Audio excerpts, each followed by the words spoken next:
and welcome to A Breath of Life. Back to my channel. My name is Caitlin, and this is my channel, A Breath of Life.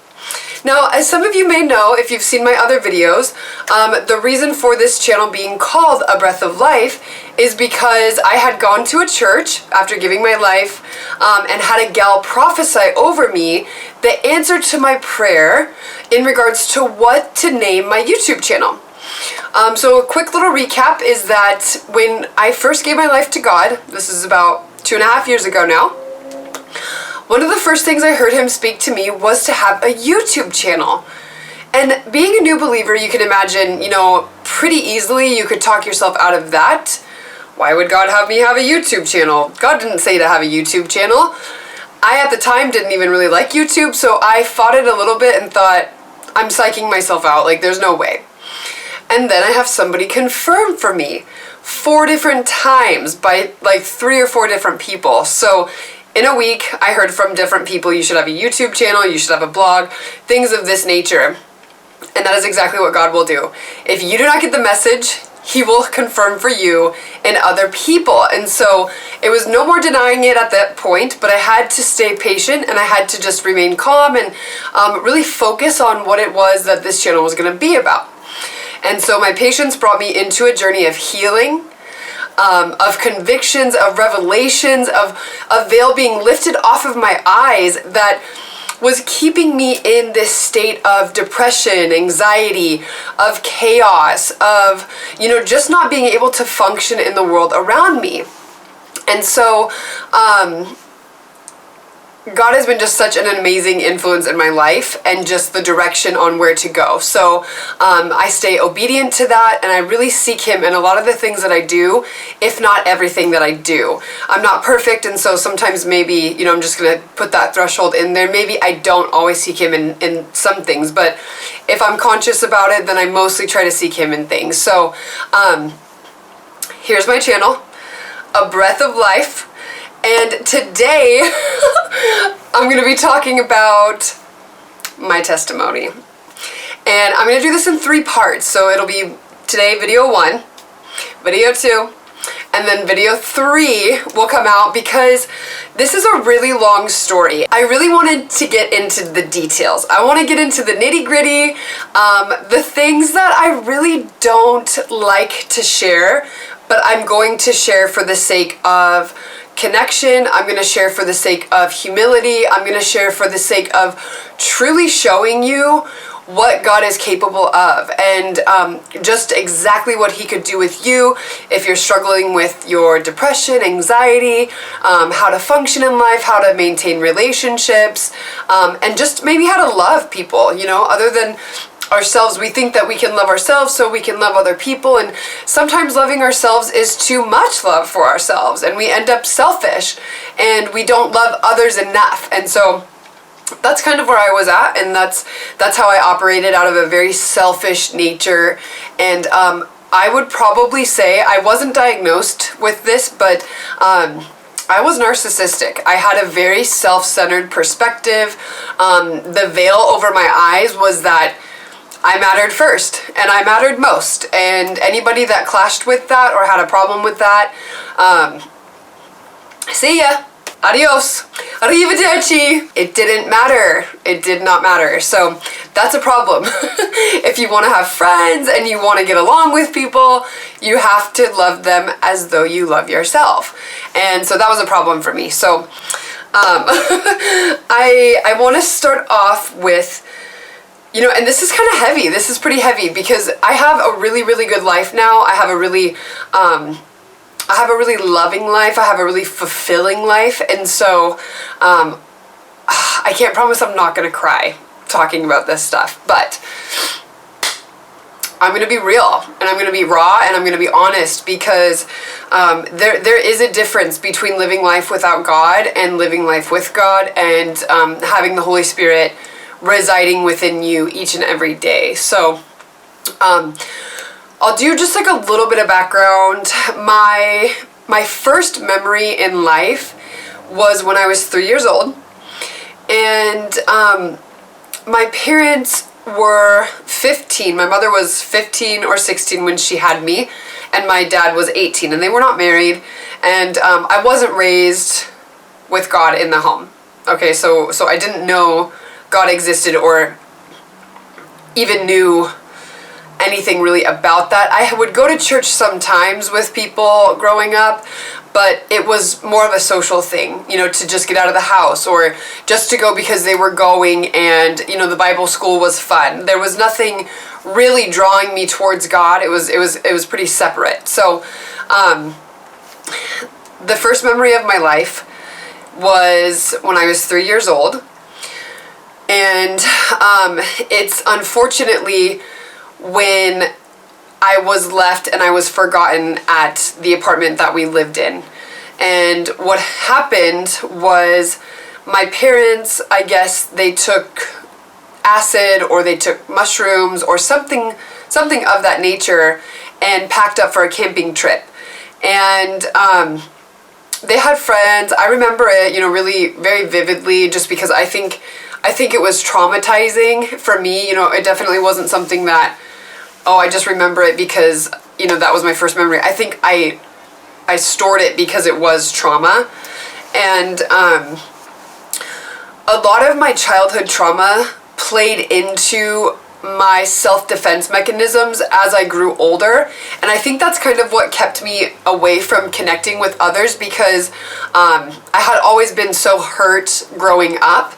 But this is just, anyway, so this is kind of a current theme within my life. So this is where it starts, is that my parents went off on a camping trip and they forgot me. And so when you're 3 years old, you don't have time perception, but I do remember it being sunny. They were packing and like taking things to the car, and then all of a sudden the door was locked. I was in the kitchen, which was where the front door was, and the door was shut and the door was locked, and all the blinds were closed, but the sun was shining through the blinds, so it was still daylight.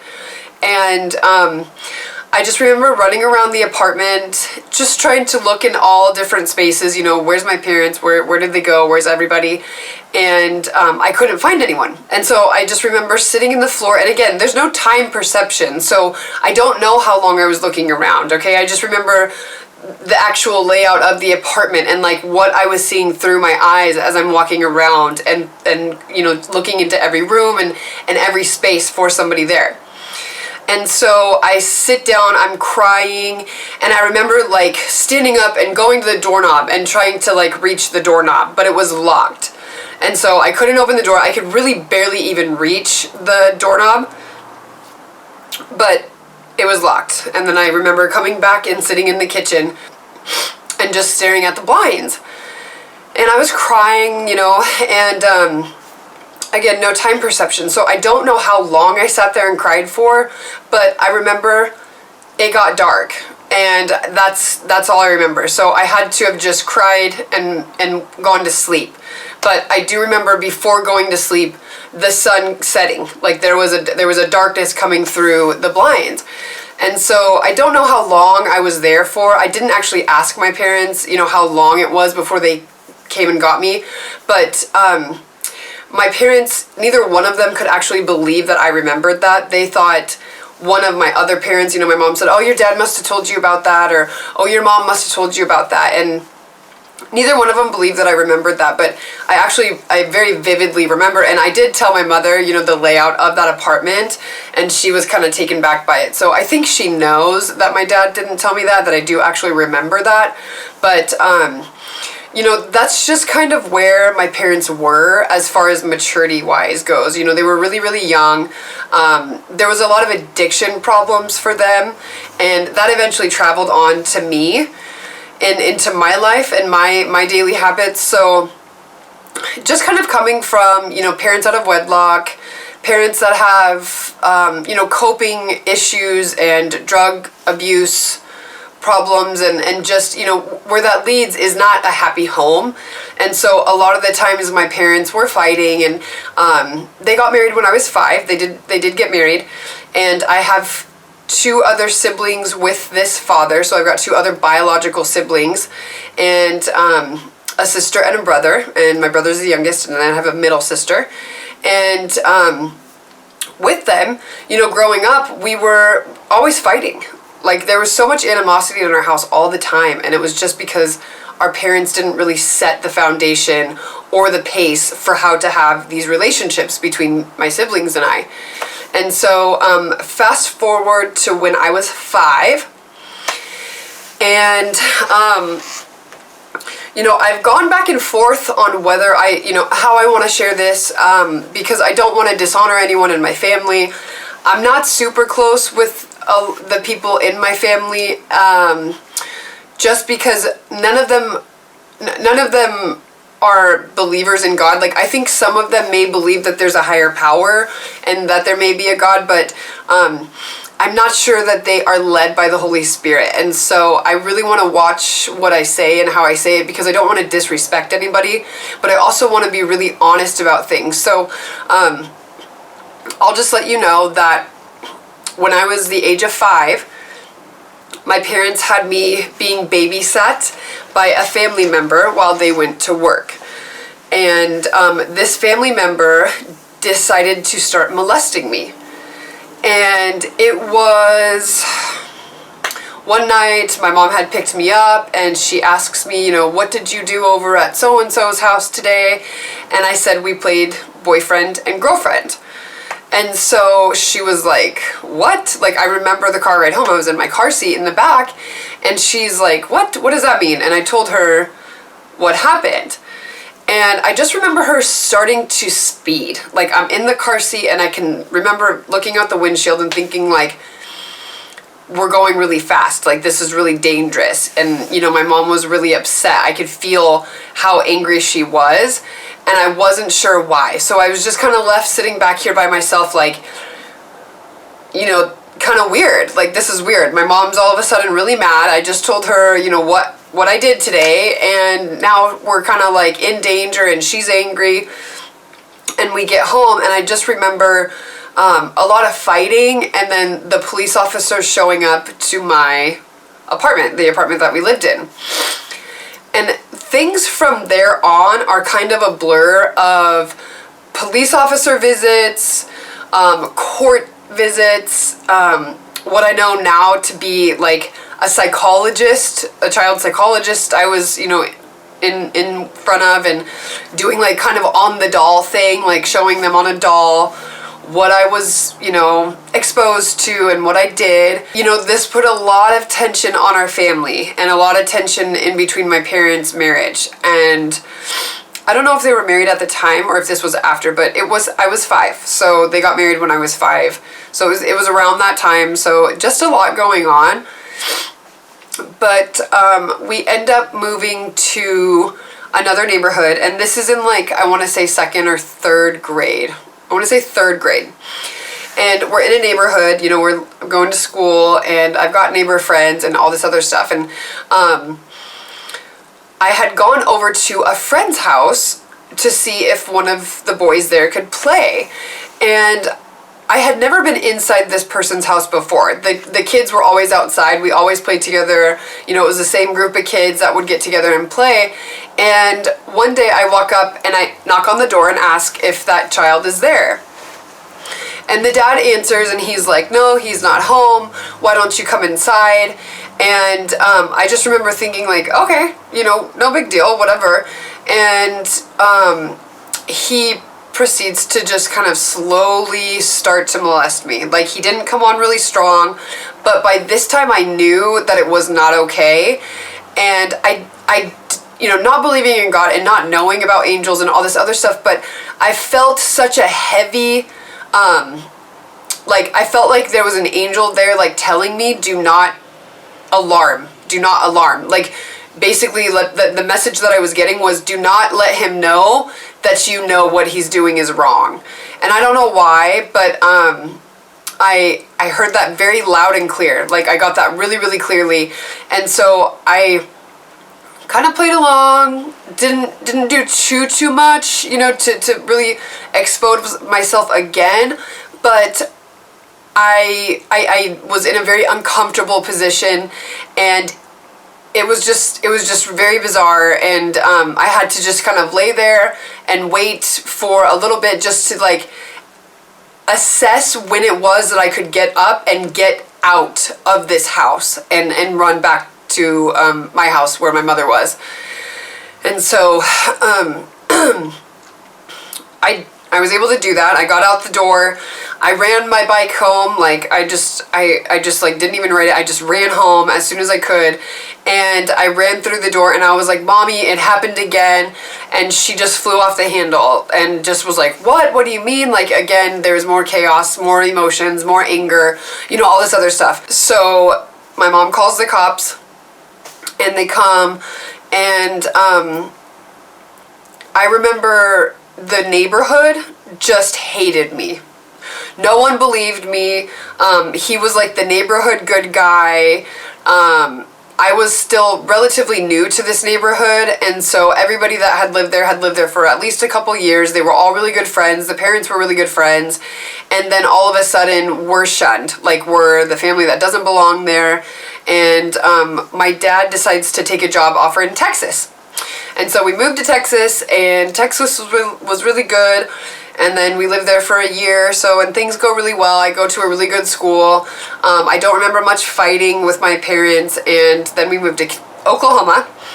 And Oklahoma was fun. We lived out kind of like in the sticks. We had a lot of property, really good neighbors, really good friends. And then I'm not sure what happened or why, but my dad and my parents needed to come back to Washington. And so, for whatever reason, I had to move back in with the person that was in my family that had molested me the first time when I was 5. And so I was told, because at this point I was already 12 or 13, and so I knew I wasn't supposed to go there. And I was told by my parents that, we're not supposed to be here. If you tell anyone that we're here, Mommy and Daddy will get in a lot of trouble, and the family member will get in a lot of trouble. So we can't say anything about us living here. And I don't know how long we lived there. It felt like a long time, but I'm not sure how long. Maybe 6 months? I don't know. But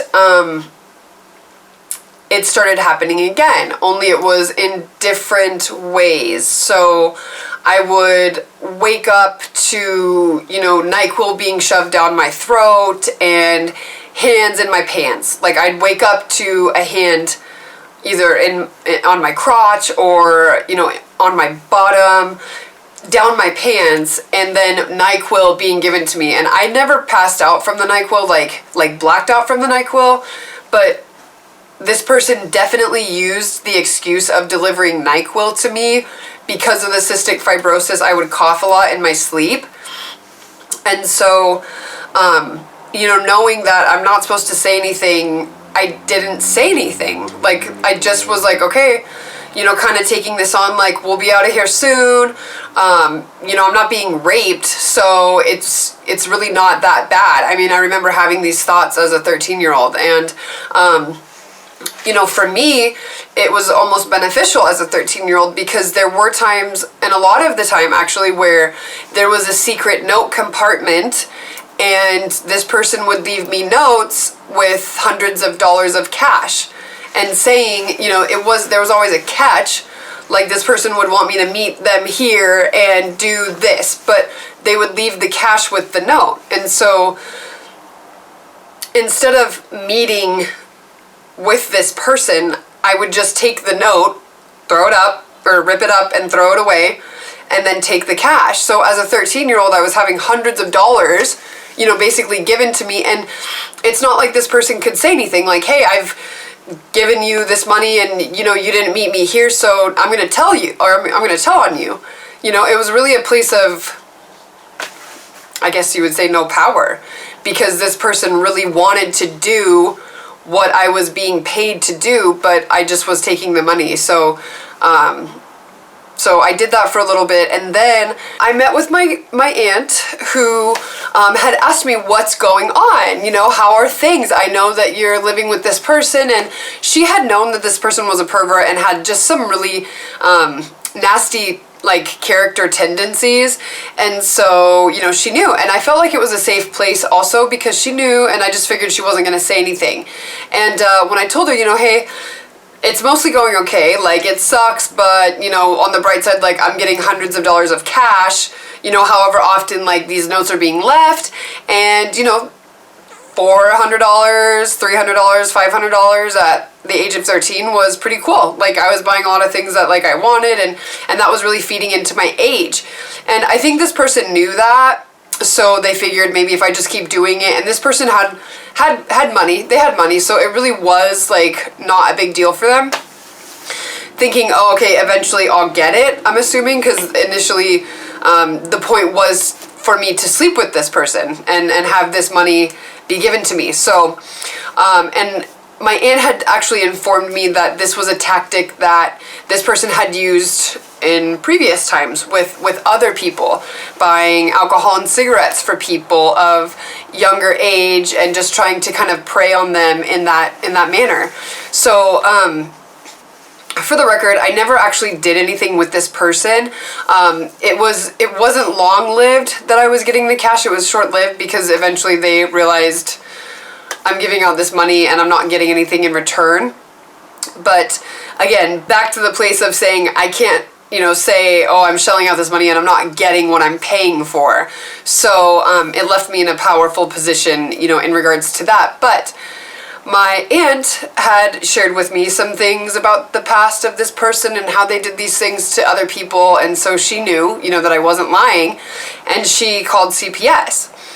And so that raised, you know, a whirlwind of emotions and you know, just things that started happening again, because we would start going back to court again. I started meeting with psychologists again, and I think one of the most embarrassing moments for me was, you know, during this time, I never had anybody over, really. I would go and I'd have sleepovers at other people's homes, but I never brought anyone into the home that I was living at because I just didn't. It just wasn't something that I did. But the one time that I had a friend over from gymnastics, this person had slapped her butt as we were walking up the stairs, and she was totally uncomfortable. Asks me, you know, what was that? Like, this person, your family member, just groped me, basically, you know, and we're 13. And I was like, I'm sorry, you know, I'm really sorry. And it's like, who knows what that girl went and told her mother. Because it wasn't long after that we had moved out. So I actually was like not really friends with her anymore. We lost contact. But I had to mention her in the court case because they had asked me if I'd ever seen him do it to anybody else. And I told them, you know, this one person that I had in our house. And so it was so embarrassing. You know, then they're like, we have to ask this person to come to court, you know, to testify and say that this is true also. And so I had to. Like, this was me against this person, basically. And so I had to bring this poor girl into the situation because it happened to her, you know? And so I did that, and, you know, back to the house arrest and back to not seeing this person, you know, until I was 18. And, you know, after that, when we moved out of that house, it was so much chaos between my mother and my father. I mean, just constant fighting, partying. Like, there would be times where my mom would leave and like not come home, and my dad was resentful, and so I'd end up watching my siblings for, you know, all night. I mean, there was one time, and this was when I was like 14. I think I was either 13 or 14 still, and we had moved into this townhouse. Well, my parents went out and I would babysit, and my little brother at the time, who was, I think he was like 5, he was 8 years younger than me. So at this time, you know, it's like 2 or 3 in the morning, maybe even 4. I can't remember exactly what time it was, but it was early in the morning, and my parents had been gone all night. And they'd leave us pizza money, like, oh, call and order pizza, and then I'd watch my siblings. Well, this one time, my brother would just not go to bed.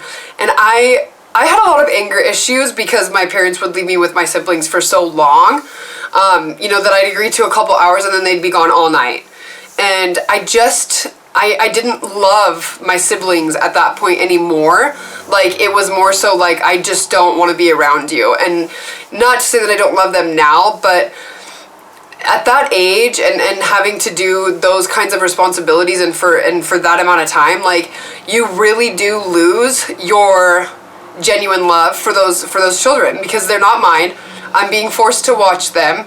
And, you know, they didn't behave. My parents definitely didn't train us or teach us really by leading by example how to behave and how to treat others. So my siblings were just as wretched as I was, if not more. And he just would not go to bed. And I remember praying out loud to God. Like, this was like the first time I remember acknowledging that there was a God, or even just trying to believe that there was one, and saying, like, God, if you're real and you're there, please make my brother go to bed, because I cannot do this anymore. Like, I was so overwhelmed and so tired and just like so done with doing this with them. And he went to bed. He went right to bed. And I just remember being like, thank you, thank you, thank you, thank you, thank you. And that was it. There wasn't anything after that. I had totally forgot about it, but I do remember that, you know, as I look back on my life, like, wow, I did remember praying to him one time. And, you know, that part of my life up until about 15 or 16 when my parents divorced was a lot of them partying, a lot of fighting between me and my siblings. Like, literally, there was one time, and I'm sharing this with you, you know, for the sake of vulnerability and just to show you where I truly was at in my heart and where I was at in my mind. But, you know, again, like, I was so exhausted with always being around these kids and having to care for them when I did not really want to. But, you know, there was one time my little sister was in the pool and she was joking around. Like, I don't remember what it was that she was doing, but she wasn't listening to me. And we were in the pool, and I think it was like trying to tell her, like, it's time to get out now, like, we have to go inside or something, like, whatever it was. And she just kept mocking me. And how old was she? She was 5 years younger than me. So I was like 15, I want to say I was like 15 when this happened, 15. So she was like 10, 9 or 10, give or take a little. But she just kept mocking me, and I got so angry at her. And this was another time where I felt like maybe these were angels with me, because I grabbed her by the throat and started bringing her in and out of the water. I mean, literally, I was going to kill this little girl. I was so enraged with her. I don't even think it was more so enraged with her, but with my parents. Like, I was unsatisfied with my home life. I was unsatisfied with my parents fighting. I wasn't having a good time in school. I was being bullied, and this is where it starts to get emotional, because, you know, those angels saved my life, and they saved my sister's life, because something spoke to me and was like, let go, you know, let go, because I wasn't gonna let go of her. And you know, when I think about that, it's like, at 15 years old, to have been convicted of a murder, you know, of my own sister, like, my life would not have gone well. And I understand that the judicial system can sometimes be forgiving, you know, with good behavior and things like that, but it makes me so sad to think about how badly I felt on the inside at this time. You know, that it was bad enough to be able to do something like that. And when I heard that voice, like, just let go, I let go. And I saw the fear and, like, how scared my sister was in her eyes. And, you know, my sister's not doing well. My sister's got a lot of problems still. And, I have forgiven myself for a lot of the things that I've done, but I still have a hard time with just having to have had her be, you know, the receiving end of my anger, of my unhappiness, and the fact that it came from not having, you know, supportive and loving parents. I think my parents loved me as much as they could, you know, for how young they were and what they were raised and how they were raised and, you know, how their life was. And, you know, my parents did their best. I hold no grudges. I hold no hatred for my parents. I actually really love both of my parents a lot. And I have a lot of compassion for them. You know, me and my dad don't have the best relationship, but God really showed me a lot of things in regards to him and how to have grace for him and how to have compassion for him, because my dad is a really kind of uptight guy and he works a lot, and I think he really loves money, and that leaves him in a position of, you know, being unsatisfied in a lot of ways. And I think my dad has a lot of trauma and stuff that he has to deal with, or it's going to get worse. And so, you know, I pray for my dad, but he needs a lot of help still. And, you know, my mother,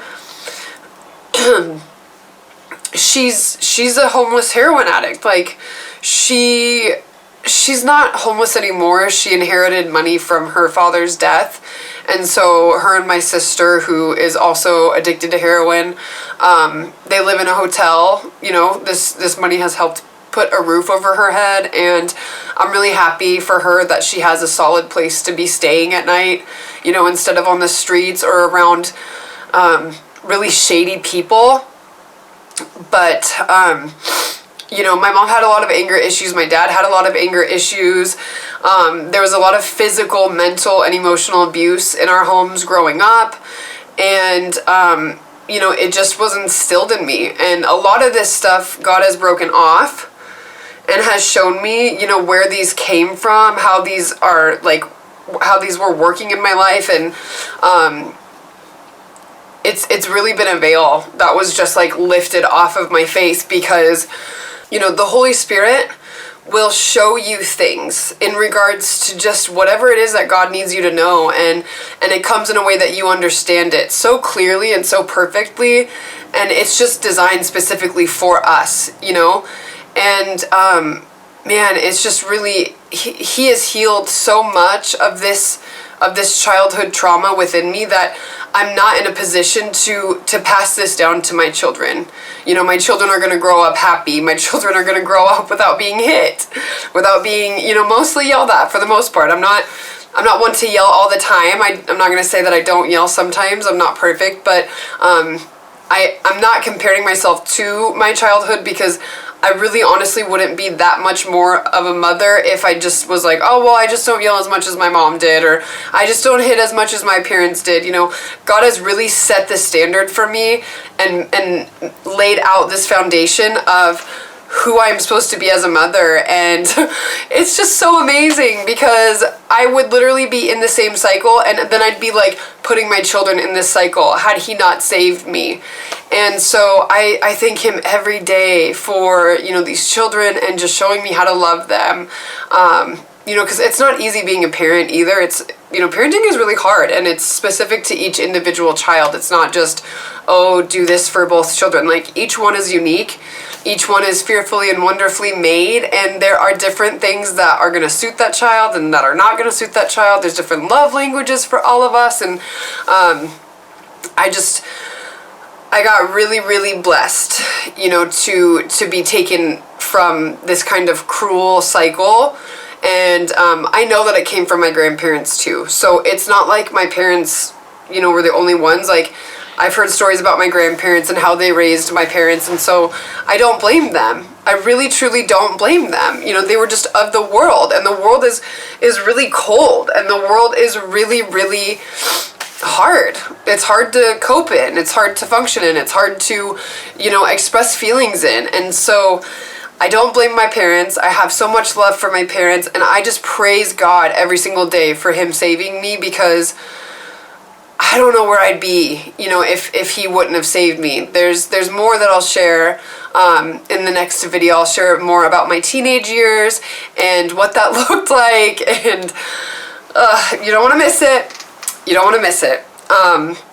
It really is a radical transformation from who I was and who I am now, and only glory be to God, because I tried to change myself so often and in so many different ways. And, not to say that people aren't capable of change, but we're not very capable of change. We can change our habits. We can try to change how we think. We can try to change things and have different perspectives, but ultimately, revelation and conviction and vision from our God, our Father, the person that made us, the person that created us, is truly where the growth comes from. And trusting that, and then being obedient to that, and allowing that to manifest the fruit of the Spirit in your life is just, it's remarkable. It's miraculous. It's completely heavenly. It's not anything of this world. And so, I'm going to wrap that up there. Just that,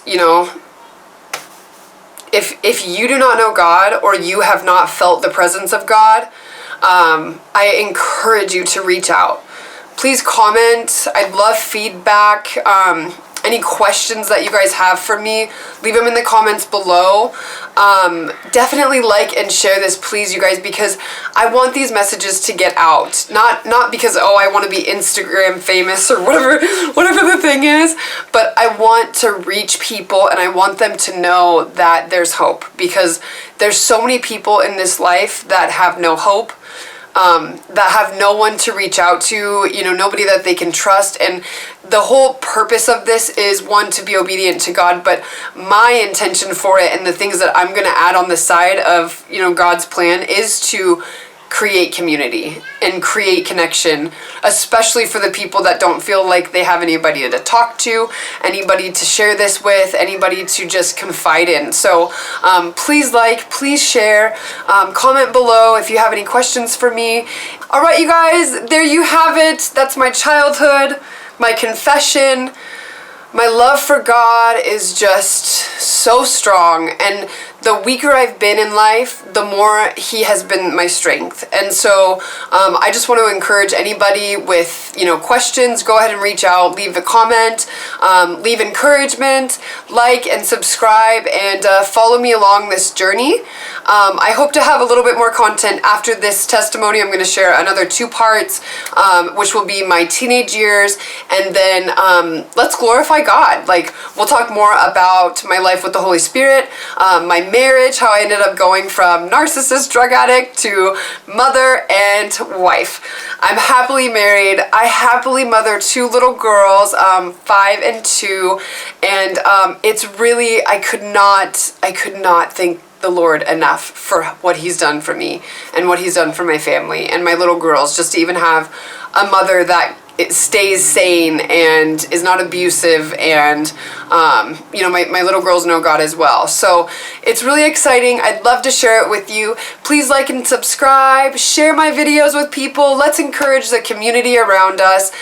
Anybody that's struggling with their relationship with God, please reach out. I do have a Gmail account. It's heismybreathoflife@gmail.com. If you don't want to leave comments and you want to have more of a personal conversation, go ahead and email me over there. I do check it regularly, and God bless you guys. I will see you next Sunday. Bye.